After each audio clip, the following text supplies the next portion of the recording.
Is it simply the time from the moment of a person's birth until their death? Or is it defined by the places you go, the things that you see, the things that you do, or the differences you make?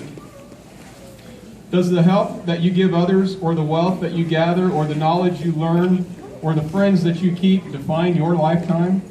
How important is the family that you have, the laughs that you get, or the amount of work that you do?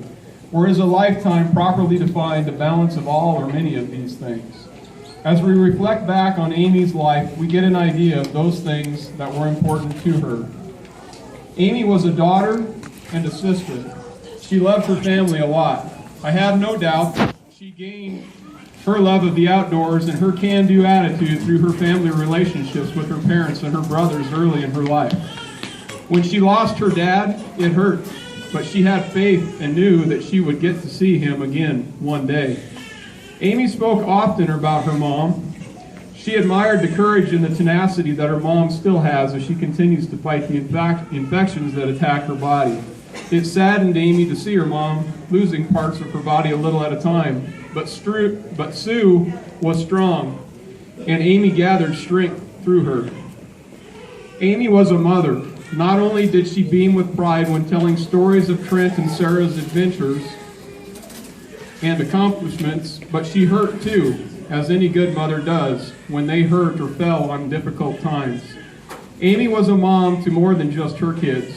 Many of Trent and Sarah's friends found motherly love and advice waiting for them either at the house, where the doors were always open, or wherever the latest adventure had taken them. Amy was a soulmate with Roby. She loved the times that they shared together. You could see Amy's face brighten when Roby entered the room, even near the end. And judging by Roby's smirky grin, the time that they shared together meant the world to both of them. Rest assured, even as sick as she was, Amy was still in charge of this relationship, though. Sorry, Roby, that's just the way it is. Where you are. Where is he? Amy was an outdoors woman. Yeah. There's a few of us in this room that shared times with Amy in the mountains over the years. A camping excursion with her was second to none. I always was amazed when the Tahoe was unloaded how an entire kitchen could come to be in the woods. You want a kitchen sink? It was there. Enough pots, pans, and utensils to cook for an army? No problem. Bag chairs for everyone? Cinch. Food galore, all planned by menu for each meal, each day? Done. Amy was an outstanding employee as well. Work was not just a job to her, nor was it a career. Nor was it just a career. She chose to apply all that she was to her work, and those efforts showed in many ways.